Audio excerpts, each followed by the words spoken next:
Uma Não sei se você decepção. chegou a ver, ô, Davi, esse documentário, que é um documentário que mostrava... A Revolução não estava televisionada. E a Excelente. Revolução e era por dentro do golpe que o Chaves sofreu, e ali você via muito carisma do Chaves, como ele lidava com a situação, como ele era um político...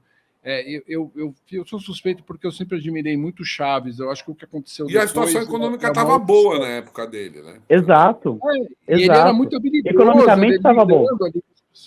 Então. E esse documentário era uma equipe que estava lá fazendo, acho que, uma entrevista com Chaves e foi surpreendida pelo golpe e filmou tudo isso por dentro. E a gente vê como... Eles eram ligados à BBC e esse foi um dos motivos que eles não foram... O governo foi trocado dentro do palácio e os caras continuaram filmando. Tanto que quem colocou como presidente era um cara dono, se não me engano, uma das maiores redes de mídia dentro da Venezuela, né? Porque era um jornal, acho que era da Caracol. Caracol é da Colômbia. Era um jornalista que jornaleiro, né? O dono do jornal, o editorialista. Isso. Ele acabou virando presidente. Era o Pedro Carmona, acho que era esse o nome dele. Pedro Carmona. Empresário, importante dizer. Tá gostando do papo? Então se inscreve no canal, ativa o sininho para não perder nada e, se puder, ajuda a gente fazendo um Pix. Muito obrigada! Fazer um gancho com agora.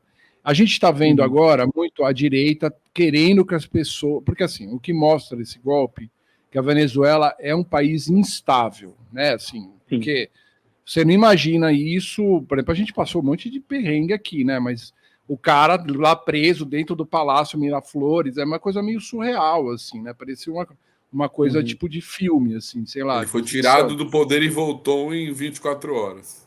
Meio surreal, assim. Mas e hoje a gente sabe ainda mais.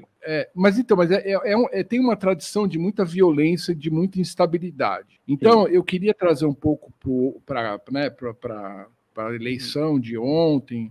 Foi ótima a sua aula aqui, a gente aprendeu muito. Desculpa, porque a gente se alongou demais. Não, mas é super complexo mesmo, Davi. Sim, eu acho importante, porque a gente vê muita gente falando bobagem hoje nas redes e tudo, e pouco se sabe da Venezuela. Isso me incomoda muito. Eu também sei pouco, mas eu, de certa forma, tenho uma ligação com o país e sempre me interessei muito pelo país, assim. Então, o que você acha? Você acha que a extrema-direita, né, que eu acho que...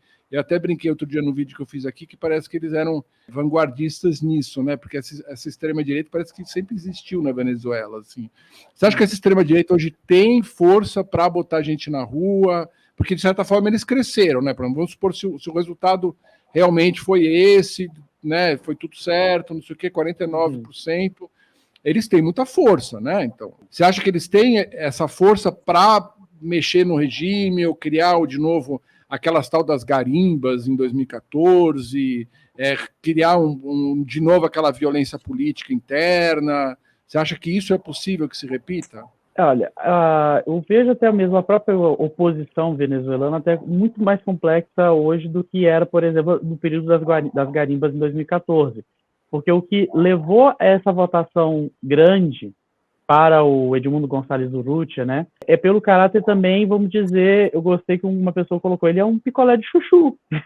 Ele é uma pessoa assim, muito fraca e muito, não digo fraca no sentido, não tem o carisma do Chaves, não tem um pouco esse carisma forçado do Maduro, mas ele não tem o carisma da Maria Corina Machado, né? Mas ele não tem toda aquela polêmica que envolve ao redor dela, da própria história da Maria Corina Machado.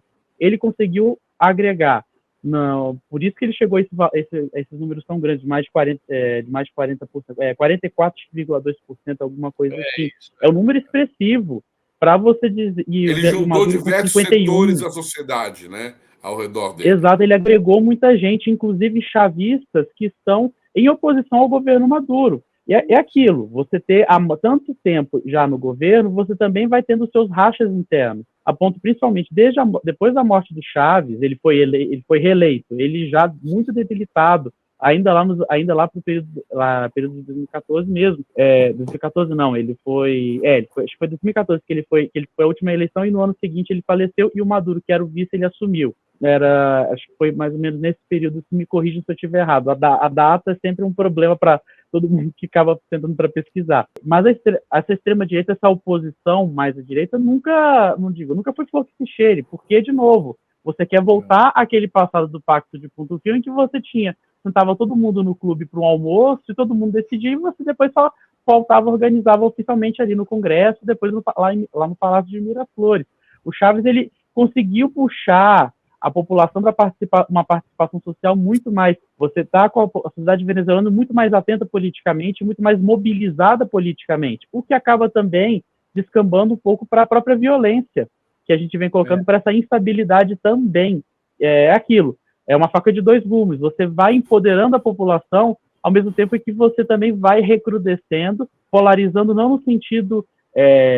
no caso, você vai criando extremismos e racha, não só dentro da população em termos sociais, mas em termos políticos também, até para aqueles que se juntaram para derrubar o ditador, o militar lá dos anos 50, para criar o pacto e você buscar a democratização, e aí depois você quer derrubar o pacto para colocar uma coisa nova, para buscar colocar a população no orçamento, vamos colocar aqui, ou dar poder ao povo, né?